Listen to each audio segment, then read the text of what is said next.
So if you look into the history of this great podcast, we've been talking to some very serious and very important people like the big bosses, C-level executives, just experts. And then we thought, why don't we talk about mortals, like real people who do real stuff and who just grind their way through that? So Pauline says, like a second ago, said she was 16, then we're like, no, maybe I'm 25. And so what can a mortal person do in 25 years? We're gonna figure out. Stay with us. Cringy intro, I promised. Yes, creepy intro. Yeah, but first let's introduce ourselves just in case so you know who we are. Like, I'm Lera. I'm not 25, so I have zero clue what I can do until 25. I still have 3 years. Yes. That's how you figure out. You look on the watch, 3 years. Yes. I mean, like, I have watch on this hand, but I was good at this. But it Very doesn't nice. matter. Yeah, very nice. Like 3 more years to figure out where your watch is. Yes. And I'm giving myself different titles as like designer, community manager to sound fancy, so my mamachka thinks that I have a real job. Okay. Anna, do you have a real job? That's a complicated question. Yes, I'm a creator. I am a writer. I am an engineer. I am all of this in one 29-year-old person. So I don't know if there is any magic about being 25, but it's good being 29. Seriously, you sounded like it's good to be 29. There was a Skype call on my background. Yeah, I heard it. Yeah, I was just getting myself together. I won't spoil my age because I can. No, He's almost 40. No. She did it. So what can you do in I'm not almost 40 joking. years? He's almost 40. No, I'm 26. I mean, what are you saying? He's 36. The fuck? No. I shall check my watch. Look, so I do tech. I used to do DevRel. Now I compete with Lera on bringing up new job titles every time we do this podcast and just doing many things. Pay attention. He's not saying that I have 13 years of experience here and there just because he is afraid that you will really know his real age. His age. Yes. I think you already spoiled his age, so everyone knows it. Good. Pauline, so what can a mere mortal do in 25 years? Oh, well, that's such a, I don't know, there's so many things we could deep dive into that, but yeah, I don't even know where to start. Like, you can grow a lot of plants. You can be a strong woman in 25. This is what I figure out during like this short conversation. Yeah, but I could give like a short intro. I just have to say it's really nice listening to you all talk about describing what you all do and what you think. Like, you give yourself titles and stuff. I like it though. I like it because when I speak to other people in the industry, sometimes they focus mostly on their job title. Like, I am a manager, or I am a I don't know, engineering lead or something. But everyone here acknowledge that they do loads of different things, and I think that that's really important. I like to refer to myself as a multi-hyphenate, so someone who does a lot of things and likes a lot of things equally. And it doesn't mean that just because I'm an engineer, I only like engineering. I also have other hobbies. So you mentioned I like lifting. So I do consider myself as like a weightlifter, a power lifter, and someone who's really passionate about that, but also someone who likes to create in my own time. So I like creating podcasts. I like doing video content. I like Instagramming. So it's like loads of different things that make me who I am, not just my job title. So it was just really nice to hear all your introductions because you all sort of touched on that, and yeah, it's nice. I feel at home here. This is lovely. Oh, this is the best compliment. I'm blushing. But still, what do you tell to your mom? Like, so when your mom asks, like, okay, so what are you doing for life? Are you telling about your like Gitpod gig or what? Well, Well, it's really complicated because just as a bit of a background on me, I went to university and oh my God, I went to university. I graduated from university 4 years ago now, and I did a degree in biomedical sciences with the hope to one day become a doctor because my parents wanted me to be in the medical field. They wanted a doctor in the family, and they thought I wanted to be, yeah, it was this whole thing.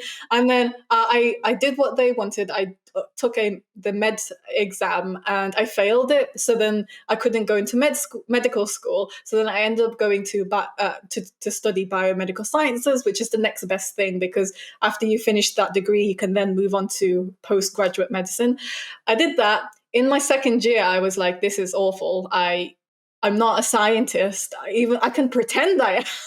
I could like try and push myself into this medical field, but my heart wasn't in it. And at the same time, I've been blogging and creating online since I was around 8 years old. So 8-year-old me was on my parents' computer creating websites on Pixo and free webs. And they were fan sites on things that I really loved at the time. And that was High School Musical.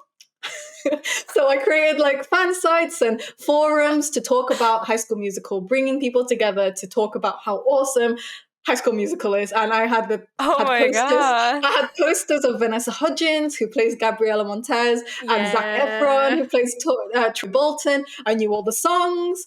Brought people together. Loved it so much. But then, so when I was in my second year at uni, I was like, what do I actually enjoy? And I really enjoyed being part of like online communities and bringing people together like that. And also development, because I did a lot of web development, creating like High School Musical fan sites. So then I decided to pursue tech. And then, so then when I graduated, I pursued tech, and I told my mom I want to be an engineer. And that's sort of what she understands that I still do, even though I've changed jobs. Like I can't even begin to try and explain to her what I do now. Like she would just be like, how does that relate to engineering and, tech? Because that's what I'm telling to my mom. I'm like, she was like, oh, you're sitting in the computer probably doing something programming, right? I'm like, sure. Yeah, but then you're telling to your boyfriend that you're a designer. So like, how is your mom and your boyfriend different? Because my boyfriend is programmer, so I cannot lie to him that I'm a programmer. Okay. But like, what are you saying to your boyfriend? To my boyfriend, he's actually a software engineer himself. So when we actually met, this is a cute love story. We actually I want met to hear that. Yes, let's do that. so we met at university, and he was running hackathons there. So he ran a hackathon community, and I was running a coding community for women in partnership with Code First Girls, which is a group in the UK that teaches women how to code and get into tech. And so I was doing that. He was doing the hackathon community. He found me on Twitter randomly, and then we found out we went to the same university. He sent me a DM and he said, "Hey, I'm trying to get more women into this hackathon that I run, and I think you're really well connected. Can we collaborate?" So then the next day, I agree, and I'm like, "Yeah, sure." Random Twitter guy that happens to live near me. Sure, let's meet up. And then we met up, and then I told him about how passionate I am about getting more women in the industry, and he was like, "Yeah, me too." And then we collaborated a few times. Then we went on a few dates, and then bam, 4 years later, we're still together. And now we live together. And now he's a software engineer, and I've become a DevOps engineer and SRE, and now I'm in DevRel. So he's quite aware of what DevRel and that the community roles are, because he has also been parts of different like hackathon events with, like, for example, MLH. So yeah, that's what I tell him, and he understands. We're sort of like similar. Oh, that's so there cute. You go.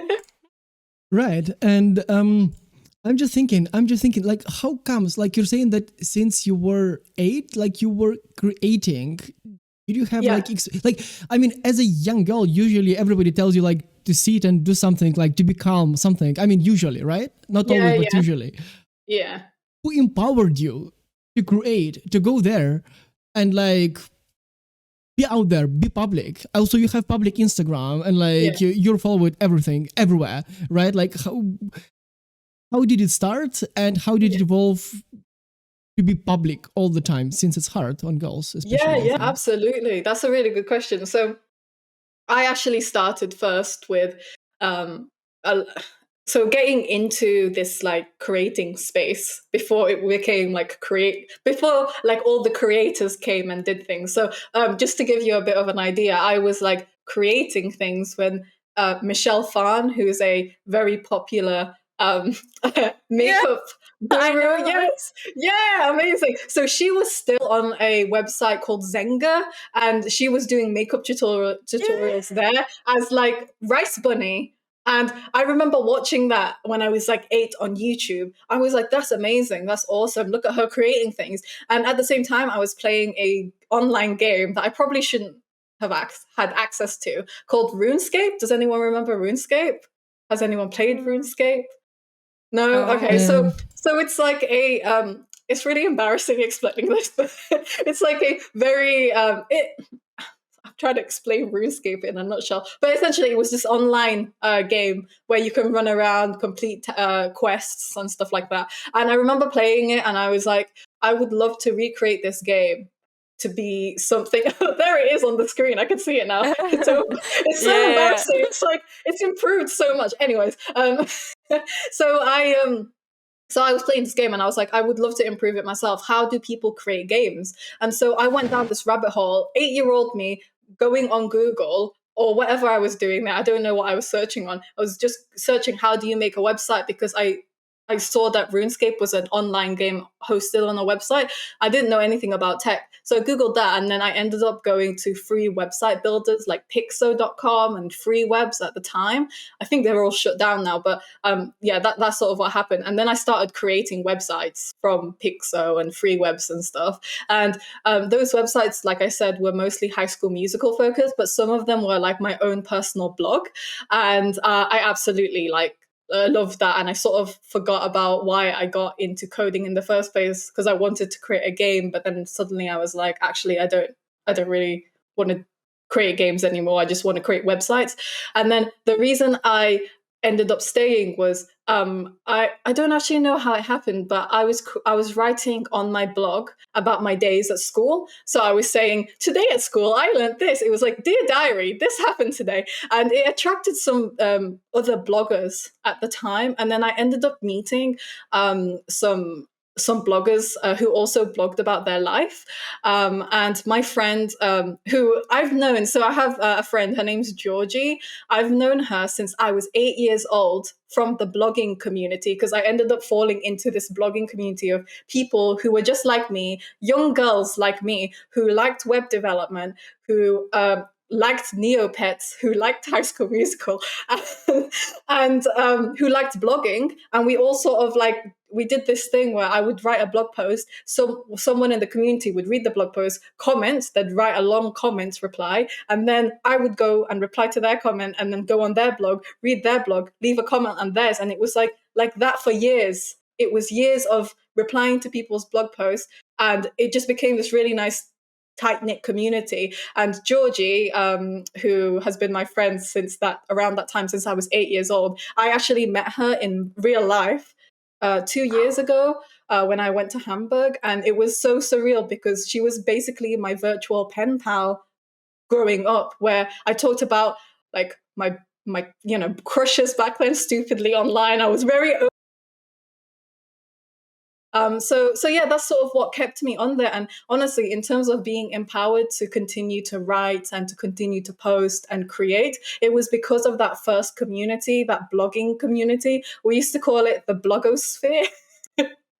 And people there in the blogosphere would they all sort of empowered each other to continue to create and share their, have a voice online, because at the time it really wasn't a thing. And now it's nice to see that people are on Twitter talking about building their own online presence and doing all that. But back in my time, I don't know, those years ago, it was all just a natural thing that just happened because there wasn't really Twitter. There wasn't anything like that. We just naturally No, came together. but still, there were like all these boring people who go and tell like, "Hey, young girl, what do you know? Like, you don't have a right to write about it." Oh, So yeah. I'm sure Yeah. there were plenty of toxic people around you. Oh, Why absolutely. didn't that stop you? Oh, you know what? It didn't stop me just because I had the support network from the blogosphere. And As in, like, normally, you knew, like, no, let's dive deeper into it, because this is important. I think that's like one of the main reasons. Like, you are here, help, like, inspire people. How comes you are told you're shit and you're like, whatever, I don't care about you? Like, this is hard. This is hard It's to not so care, tough. especially when Yeah. you're young. Yeah, absolutely. I mean, like, there were times where I remember specifically this one time I wrote a blog post about, I don't know, liking, oh, it was during my K-pop phase. Sorry, you're going to learn so much about me during this. During my K-pop phase. By the way, for what it's worth, K-pop was the best in 2007. I will fight people who say K-pop is better now. Anyways, during my K-pop phase, I received a lot of opinionated K-pop people who would go into to my blog, and then they would be like, "No, you're," all those like different fandoms would end up on my blog for some reason, and just be like, "No, I disagree with you," and then they'll be like, "Stop writing stuff, stop creating stuff. Why are you even posting blog posts like these? It's like no one cares, no one is reading it." And I remember like feeling crap about it, and I think for a period of time I stopped blogging for a bit and I stopped creating because I just felt really put off by random people on the internet who would send me hate. But then eventually I realized that when I stopped it, I really missed it, and it was like cutting off a piece of my personality because it was a huge part of who I was growing up. And so, I just continued. And a lot of my friends in the blogosphere, they kept like messaging me and saying, "Where did you go? We miss your blog post. We miss you posting."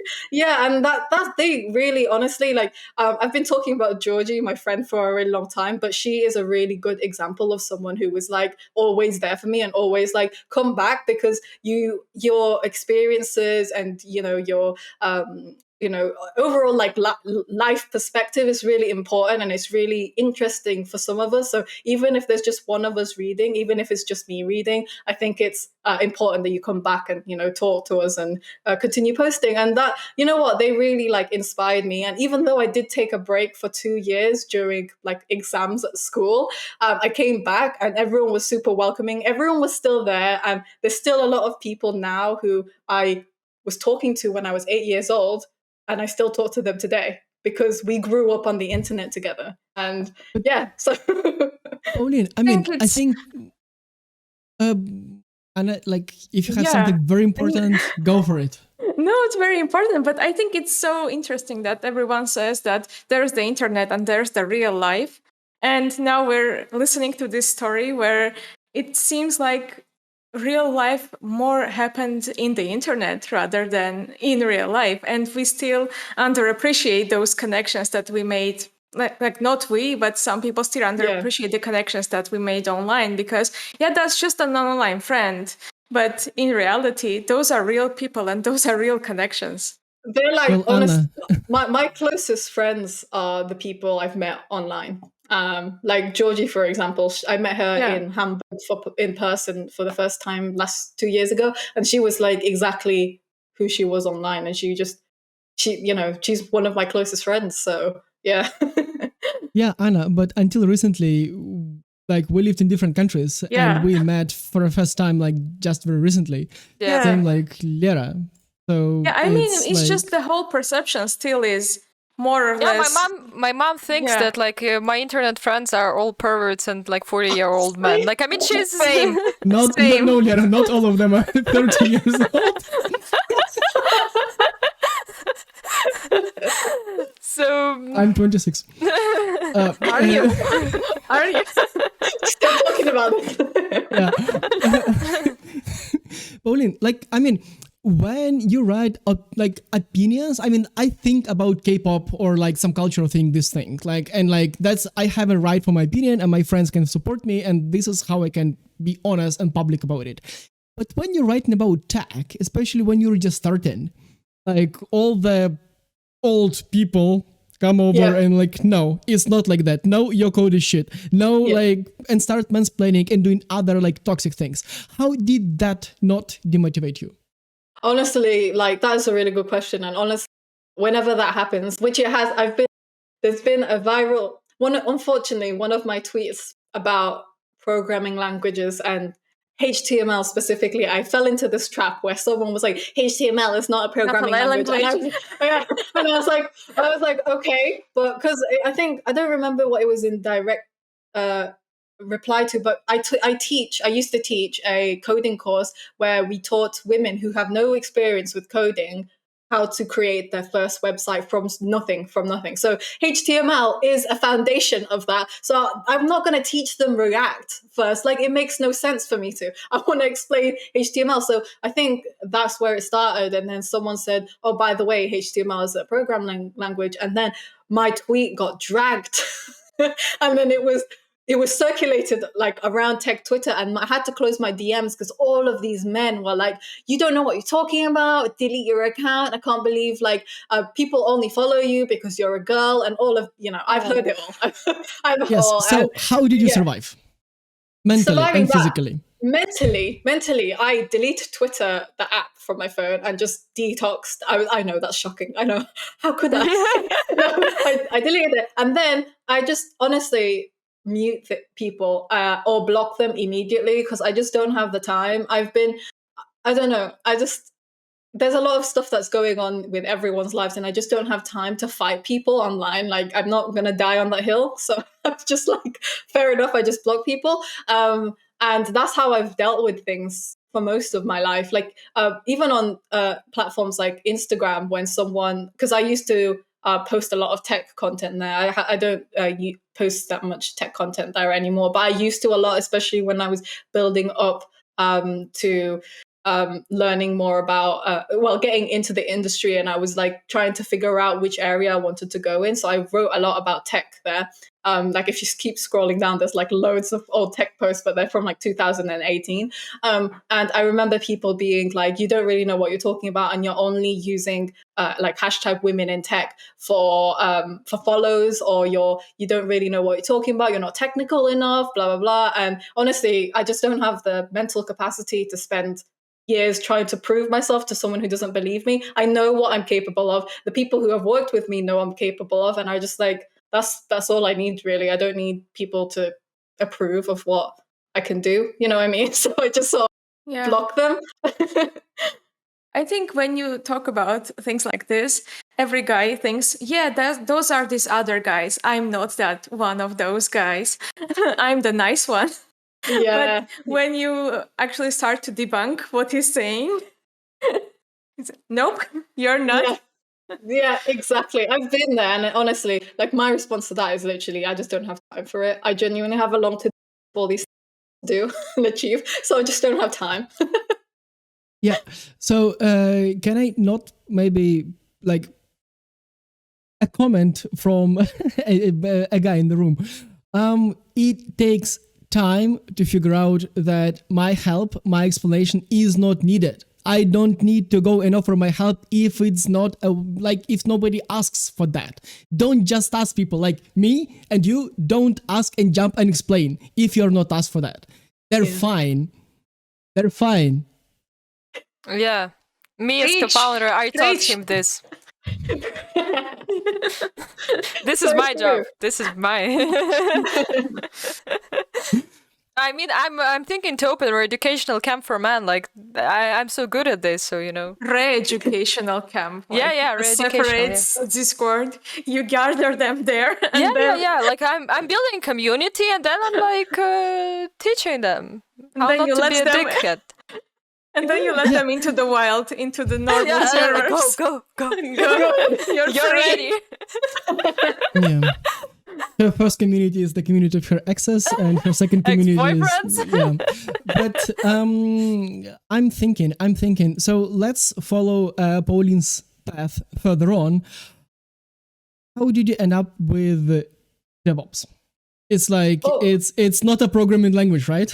No, well, okay. So, like I said, after I got from university, I was looking at my options, and one of the options for someone like me who didn't have a computer science background, who was a biomed student, who was self-taught, there wasn't a lot of options for me. Like, a lot of companies just looked at my CV and they were like, "Oh, self-taught, doesn't matter," and they didn't give me a chance. So I was thinking to myself, what can I do to improve my CV? And then so I ended up applying for a graduate scheme. So for those who are listening and they don't know what graduate scheme is, it's essentially a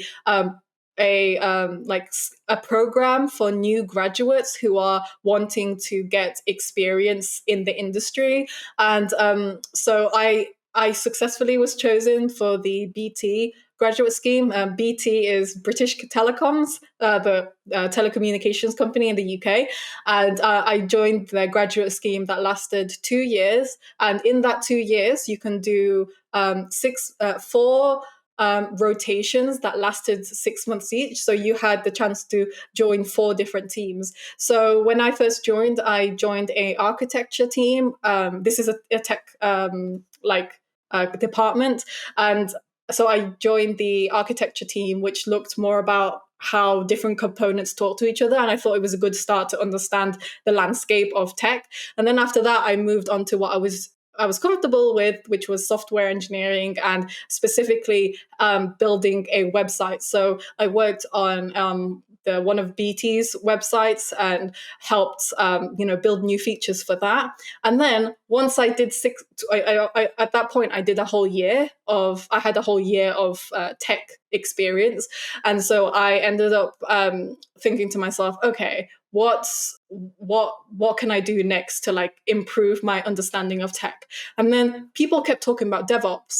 People kept talking about the cloud and infrastructure. And I was like, what even is that? Because sadly, I was part of a team where whenever we built something, I literally pushed the code, and then when it was ready for production, I gave it to someone else. I didn't do any of the deploying. I don't know how it got to customers. I just built the thing.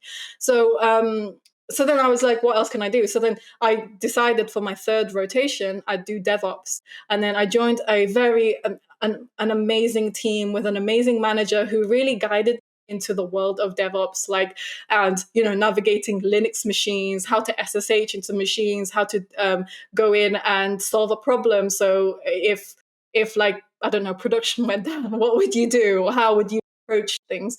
And then he got me into cloud computing. So I started looking at AWS, and learning how things are deployed onto AWS and how that then can be seen by the customers. And I sort of just deep dived into that, and I ended up in the DevOps space. So when it came to finally picking a job at BT, I picked the DevOps space because I just fell in love with learning something completely new. Because up until that point, I only knew web development. I only knew front end. But then suddenly, the people at BT gave me the chance to learn about the back end, about the infrastructure, and I fell in love with it. So I did that for a couple of months, and then I moved companies where I became a dedicated DevOps engineer. And then I went into DevRel. So maybe that's a follow-up question. Can we make a small pause here? There's a small pause sure. here. And it's like, look, during the uni, like you told that you tried different things at unis, and like you very quickly understood like what you did not like. Yes. So the question is, how did you understand that like this DevOps server Linux thing with lots of old dudes around you, that's what you like? Because like they don't look like a young girl, right? Oh, no. Yeah, most of my team were your typical...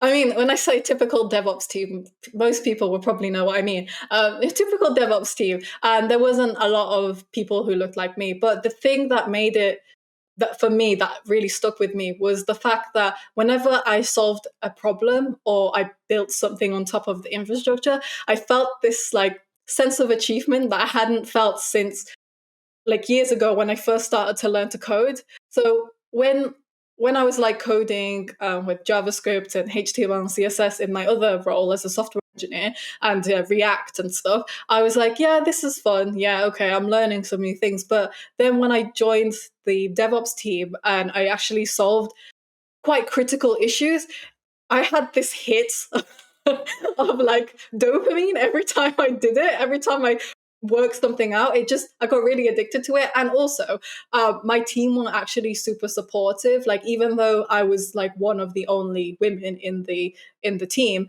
everyone like spent a lot of time with me to try and skill me up. And I don't think I'm really thankful. I'm really grateful that I had that team with me. Honestly, I don't think I would have stuck with DevOps if I didn't have such a supportive team around me.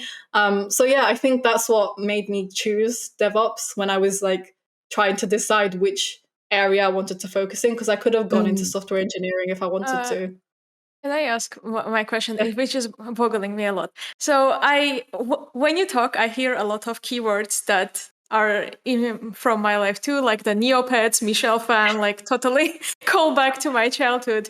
And there's also one similarity. I'm also an engineer who came without a CS degree, and when you're entering the job market as a newly fresh software engineer, it seems like everyone is hiring mid-level, senior level, even the junior levels often require a lot of years of experience. Do you think for self-taught people, okay, let me rephrase this. How can a self-taught person find themselves in this job market that is very much not aligned to them at all? Yeah, that's a really good question. And that's the question I asked myself when I was like looking around. And for me, it's even now when I look around the job market, I'm just like, it's not helped juniors. Like, I just feel like we've not improved much in that space, because we need to invest in junior talent for them to grow. Because I came from I was someone who didn't know anything about DevOps, and then I became a DevOps engineer who provided value in just like under 2 years. So I'm like a clear example of what is the success story if you actually invest in an individual who is a fresh graduate. And so my advice for people who are looking is to look for companies, especially in the UK. Like I'm going to focus on the UK because that's the one that I know quite a bit about. But in the UK, if you're a graduate and you want to break into tech and you're a self-taught graduate, I would highly recommend checking out technology focused graduate schemes, because they accept most people who are just passionate and want to learn.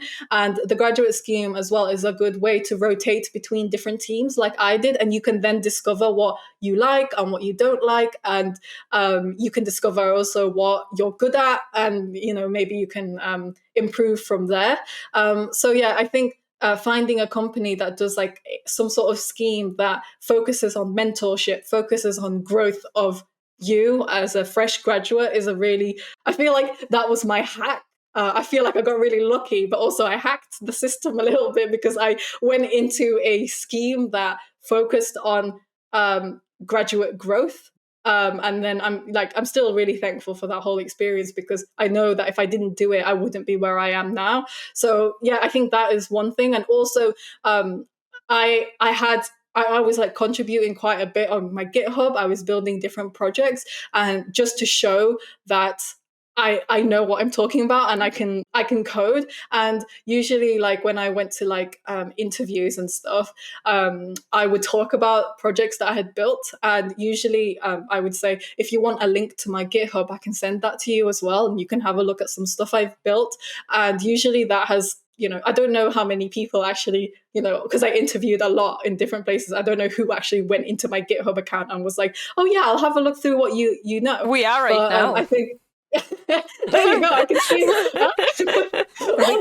all of them. But when I went to interviews, I made sure I talked about it. So yeah, I think that's a good way for people to like who are navigating, to make sure they just build up what like proof almost that they can do it, and then look for places that focuses on like growth of a junior, junior engineer or whatever, because I think that was the main reason I managed to succeed. So. And I have another super hard and a bit of creepy / cringy question for you. Beware. So we've been talking how amazing you are, but then there is one thing, like you are quite popular on social networks such as Twitter and Instagram and the like. How did your popularity help you, or how did it not? Oh gosh, that's such a hard question. I wasn't expecting that. So I think, wow, this place asks loads of interesting questions, really thought-provoking. Yeah, I think so. So I just need to say, like, when I first joined Twitter in 2010, by the way, when I first joined Twitter, I didn't have many followers. The main, actually, it's really interesting because when I scroll back to my initial followers on my account, or when I go all the way back, it's all of the people who I was blogging with at the time. So they were like my close knit network at the time, and then over time, I started getting involved in different tech communities. So in real life, in person, I would go to tech events and I did talks and I gave workshops. And then I started seeing people following me on Twitter, especially in the tech Twitter space. And they, it just kept growing. It just kept growing and growing. And sometimes, like now, I think that it was when I was at 4K followers, I was like, oh, it can't grow anymore. I'm not like those proper tech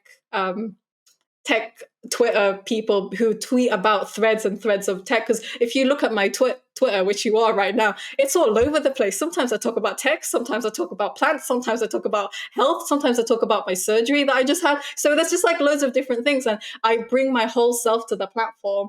But then, yeah, it keeps growing, and the more I get involved with different tech communities, the more the more it grows. But in terms of answering your question around how I think it like has benefited me, I have to be 100% honest and say that so my job right now at Gitpod, I got it through Twitter. And I don't know, but I don't think if I wasn't as loud as I am on Twitter, how often I share, I don't think I would have been connected to the right people. And I honestly, again, I'm very grateful for my network who continue to like elevate what I say, who continue to share what I create, because they're the people that have honestly given me this job on like a silver platter. It was like over the years, the more people like elevated my things, the more people like followed me, and the more people found me on social media, the more opportunities I've got as a result. So this job at Gitpod, speaking opportunities, keynote opportunities, podcast episodes and stuff, and collaborations I just didn't think I would do. It definitely has helped me a lot. And it's not just Twitter, but also on Instagram, on LinkedIn, on my blog. And I've seen the trends because I track analytics that when I grew a lot, so my highest growing period as a whole, I think, was around 2018. And that was when I started getting like nominated for awards, invited to different places to speak. And that is where the opportunities really grew for me. And so, yeah, I'm really thankful for that. And I think it really helped me in my tech journey. However, there's also lots of bad things to having quite a following on social media. And I think, so in my previous role, some of my ex-colleagues would find me on Twitter. And I would feel really uncomfortable with that, because it was almost like when you work in a corporate environment and then you have quite a growing Twitter or social media presence, it gets awkward. It's just really awkward. And there were some of my ex-colleagues who would be like, "You're so loud on Twitter, aren't you? Like, I read your tweet about this." I got so uncomfortable because Twitter and my online space was a safe space for me. It always has been a safe space for me to share things that I love. And then now when I get a colleague who I don't necessarily know that well come up to me and say, "Hey, I read your tweet," I just felt really uncomfortable. So that was one thing. It was a bit uncomfortable. And also you get random people in the tech community, especially random people DMing you random things like for like in the past, I don't know, few months, I feel like my Twitter especially has become like a catch-all for people to just DM me random questions about the tech. So some people like sort of expect me to to tell them how to code, to set them how can I the other day I got a message from someone who was like, can you get me a laptop? And I don't know what to say to that. It's just What? it's Just a like second. that. Give me your address. I will send it to you. It's like stuff like that. But then I put a lot of heart and soul into my social media accounts. So sometimes I'm really protective of it, and sometimes I take a lot of things personally. So whenever someone is like, ask me something, I feel like I need to answer, and it's like a pressure I put on myself where I'm like, oh no, I need to answer them and I don't want to upset them. And it's like, why am I like this? It's just a random person on the internet that I don't know, who I'll never probably meet. So yeah, I think it is a bit of a balance, and I'm, especially this year, I'm working on creating a better balance between like being on Twitter and online all the time to like taking some time out and only spending time with people I actually like, rather than trying to please all like 10,000 people that know me across the sites, if that makes sense. I hope that answered your question. I kept going on. It does, and like we're really over time, but I just cannot stop talking to you. And so if the previous question was hard and cringy, I have the last one to sort of kill this discussion. Okay. And... No? Go for it. Go. Go? The last one. I'm allowed. To So kill. look, I mean, so working with social media, like with all these accounts and interacting with people, is hard, and it's a lot of work. But these are your personal accounts. But still, like we have just discussed that it helped you to land your latest gig. So the question is, if like this is work and this is part of what you, along with all your knowledge that you bring to your employer, do you think that working on your social media accounts is work and sort of you can do it during the work time because it benefits your employer?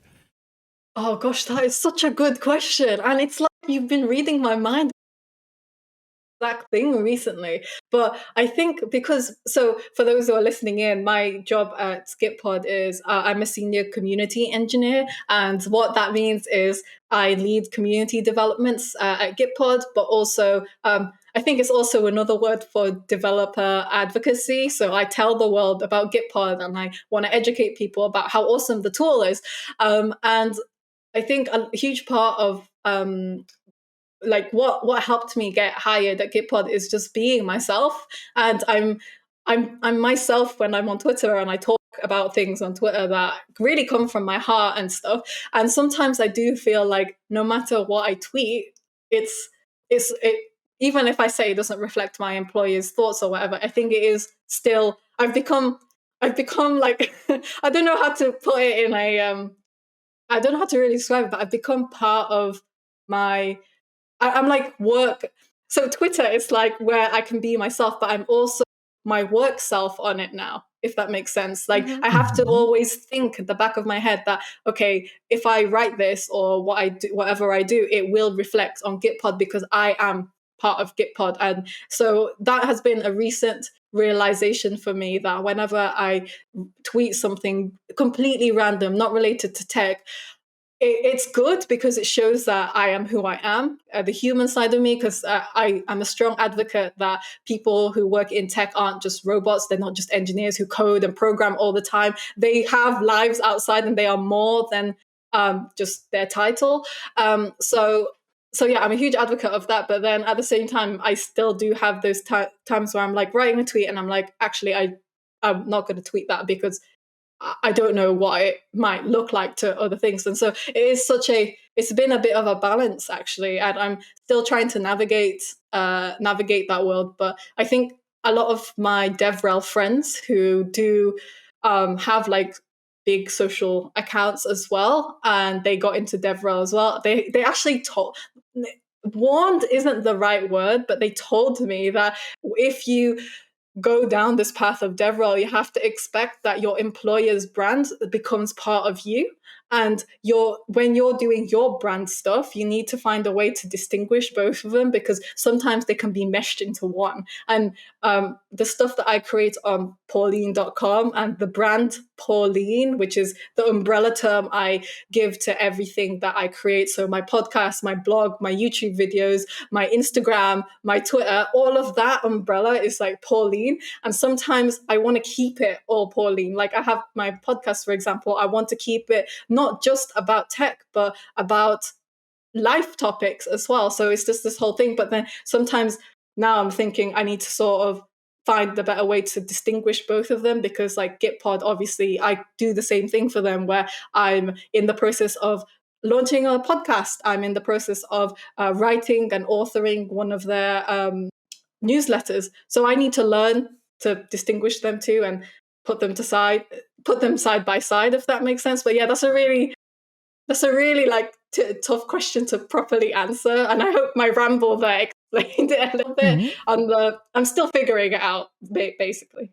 There is one more thing that we will not discuss today, is when you ever want to change jobs and one of Gitpod competitors brings you an offer. Like, can I suddenly start tweeting and talking about the competitor, which sort of then where is Gitpod in all that? Like, so it's hard. We will not dig into it today since we don't have time, and that's like we would need another hour for that. I know, Lara, you have been quite silent. What are your thoughts about this episode today? Oh my god, Pauline, you're just amazing. I cannot you. I've talked to you also forever. You've created such a great space here. I could talk to you all forever. But yeah, sorry, continue. No, you're just amazing. Like, I can see you being a role model for a lot of girls, to be honest, and that would be amazing. So, we like you very much. Sending you all the love. I'm so like obsessed with you all now. I love hanging out. Anna, do you want to praise Pauline too? Since that's how it works today. Yeah, I don't know. I think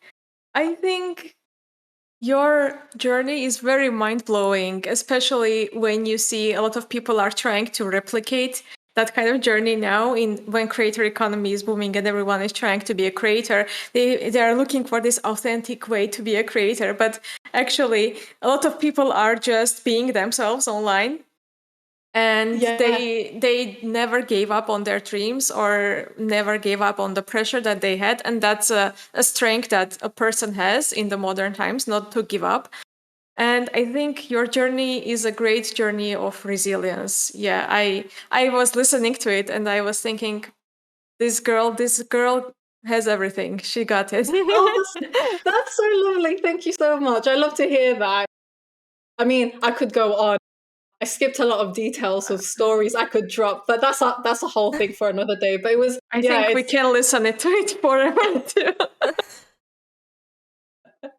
So let's just close this show. And I know, Lara, let's do an outro.